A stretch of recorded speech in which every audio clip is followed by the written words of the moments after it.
శ్రీకాకుళం నియోజకవర్గంలో విద్యుత్తులో వోల్టేజ్ సమస్య పరిష్కరించాలని పట్టణంలో 133 కేవీ సబ్స్టేషన్ ఏర్పాటు చేయాలని అసెంబ్లీలో శ్రీకాకుళం నియోజకవర్గ శాసనసభ్యులు గొడ్డుశంకర్ సభ దృష్టికి తీసుకొచ్చారు.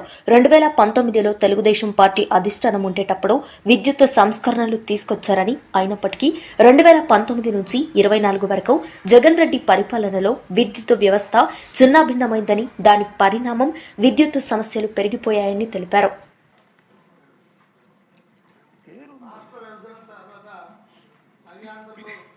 విద్యుత్ పరంగా చాలా తీవ్రంగా నష్టపోయాం అధ్యక్ష. అయినప్పటికీ 2014-19లో గౌరవ ముఖ్యమంత్రి ఎన్నో సంస్కరణలు తీసుకొచ్చి గాడిలో పెట్టి ఎటువంటి నిరంతరాయ విద్యుత్ సరఫరా చేయడంలో మనం సఫలమైనప్పటికీ 14-19లో ఎటువంటి విద్యుత్ ఛార్జీలు మనం పెంచలేదు అధ్యక్ష.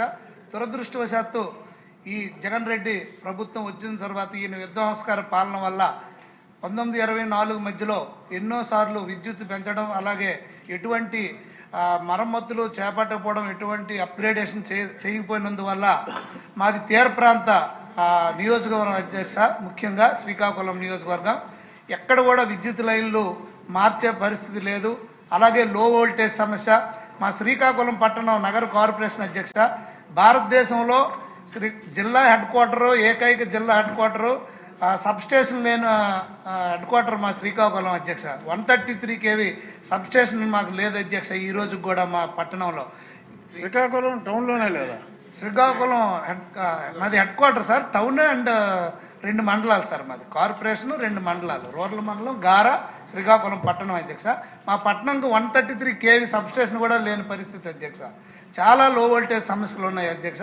మీ ద్వారా గౌరవ విద్యుత్ శాఖ మంత్రి గారికి మరొకసారి మాకు సబ్స్టేషన్ వీలైనంత తొందరగా మా పట్టణానికి అందించవలసిందిగా కోరుతున్నాను అధ్యక్ష. అలాగే తీర ప్రాంత గ్రామాల్లో వైర్లన్నీ తుప్పు పట్టిపోయి ఎప్పుడు తెగిపోతాయో తెలియని పరిస్థితి అధ్యక్ష.